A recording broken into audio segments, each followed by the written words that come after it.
name is Andrew Crush. This is Springhouse Farm in Loudoun County, Virginia.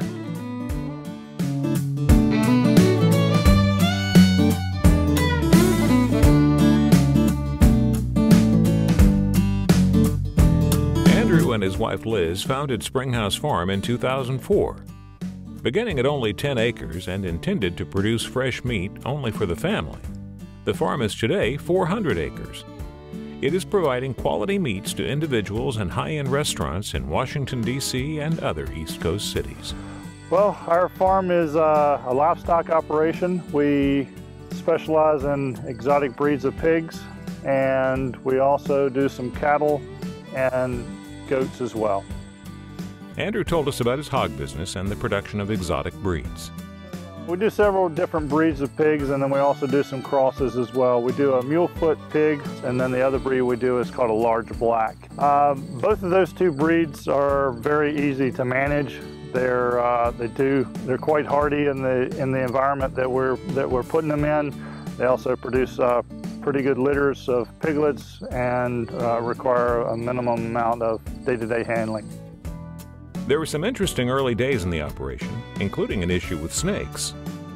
We originally started working with just goats, and we started to have problems with snakes attacking our goats. We had some problems with copperheads and possibly some rattlesnakes. They were attacking our goats and making them either sick or killing them. Ran into an old timer that we were talking about my problem with the snake issue, and he had recommended that we get some pigs, and I asked him how that had any effect on it, and he said, well, boy, snakes are like a cupcake to a fat kid. Pigs love them, and once you get some pigs in there, you'll never have any more problems with snakes. That was about 8 years ago. We've never had a snake problem since then. The Crushes experienced a happy surprise when they butchered their first pigs. Family and friends suggested they might have found a new business opportunity.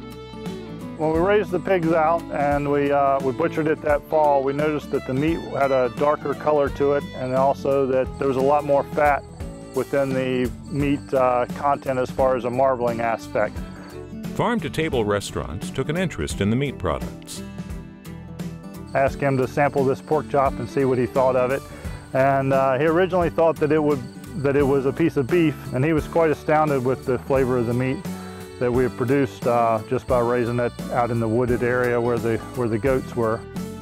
Springhouse Farm has developed a focused marketing plan, selling to a fairly select customer base.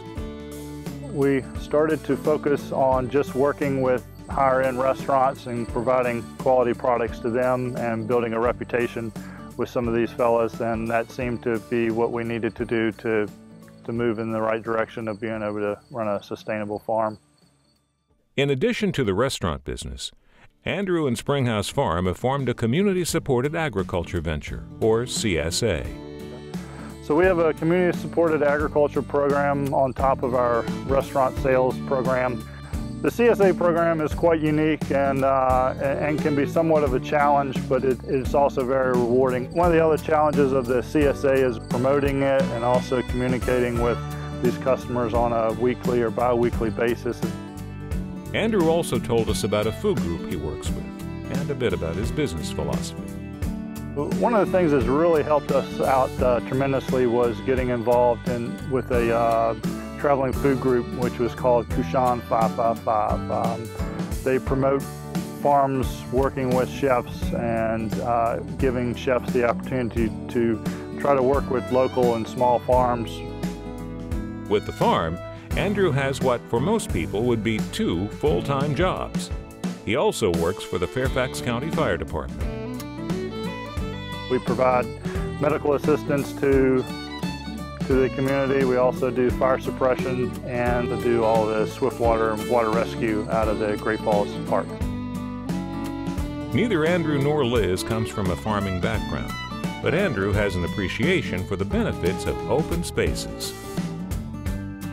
So I grew up in Southern Virginia down in between Lynchburg and Smith Mountain Lake, and I grew up in an environment that allowed me to be outside in the woods quite a bit, and I felt that was a very good environment to grow up in.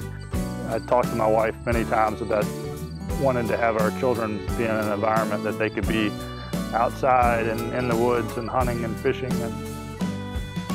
Already, the next crush generation is showing interest in the farm, and in animals especially.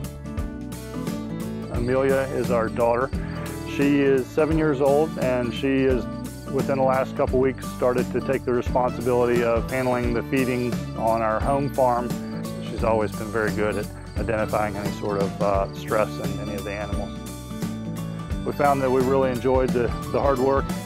It does seem to pay off, and the kids seem to enjoy it. I feel like this is something that hopefully I'll be able to pass on to them, and they'll be able to pass on to their family